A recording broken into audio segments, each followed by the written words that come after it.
Another little excerpt from that interview with John Boehner dealt with his rejection of the word compromise. Listen to this. But governing means compromising. It means working together. It also means compromising. It means finding common ground.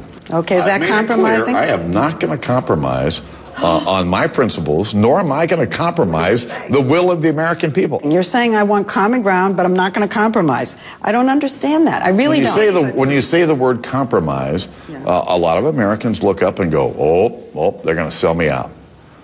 And so finding common ground, I think, makes more sense.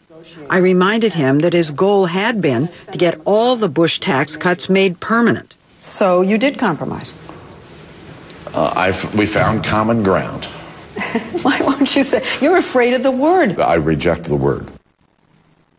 Let me start with Mary this time. You got a problem with that? Because is it just semantics, finding common ground, or compromise? And clearly on this tax bill, this tax deal he worked out with the president, they compromised. Well, to the extent compromise has come to mean or to connote to Americans, as he said, either selling them out or the suggestion that these are 50-50 propositions, they're not. And he's right. These are 80-20 issues or 70-30 issues. People want to cut spending. People do not want their taxes to go up. They think that lower taxes and cutting spending are more stimulative than what the president has already suggested, which is manifestly true because it hasn't created any jobs. So that's not meeting in the middle. There is no middle. 80-20, cut spending, keep taxes low, create jobs. And compromise has become one of those freighted words.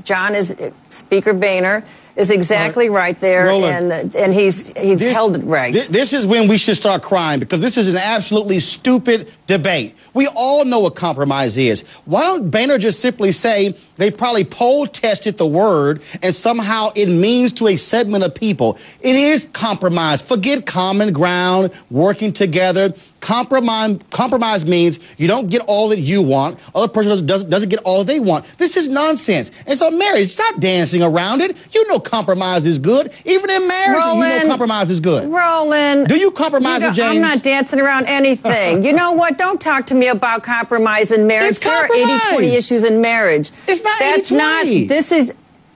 It is 80-20. It is 80-20. Now People do not want their taxes raised. They want their spending cut, and they think that's the better way to make the economy grow. It hasn't worked for 2 years. It's not 80-20. It could be 60-40, 70-30. So where do your 80-20 threshold even come from? This is nuts. Compromise means coming together. You can say the word, John. Don't cry about it. Just say it.